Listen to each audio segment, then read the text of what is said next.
Measuring sag at the shock is full of built-in flaws.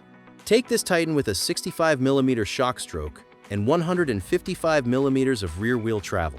Due to modern, non-linear linkage systems, 30% of travel at the shock is not 30% at the rear axle. You can see here that 30% at the shock, or 19.5mm, is actually 53mm at the axle, which is 34%. This is a 4% difference, and you will run the shock too soft. Then, when you bend over to set the O-ring on an air shock, the measurement is thrown off even more as you shift your weight to set the O-ring. You can see here that the measurement is thrown off by at least 2mm when the rider resumes a normal riding position.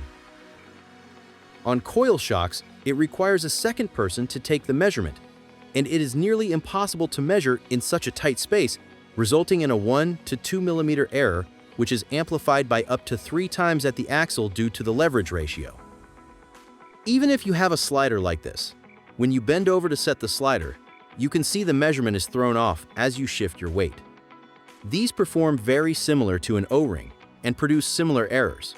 Plus, they only give you a reference for 30% sag, so you can't customize the feel to your liking.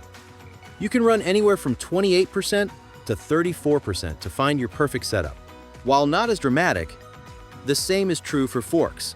When you set the O-ring, you place more weight on the fork as you lean forward. This throws the measurement off anywhere from 2 to 5mm, depending on how much stiction the forks have.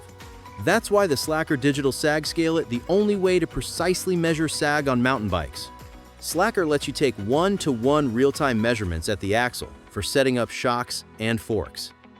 You can see the percentage of sag right on the bars using the wireless remote or your smartphone. Slacker makes setting your sag simple, fast, and precise, so you can make precise adjustments whenever you want. Get yours today at getslacker.com.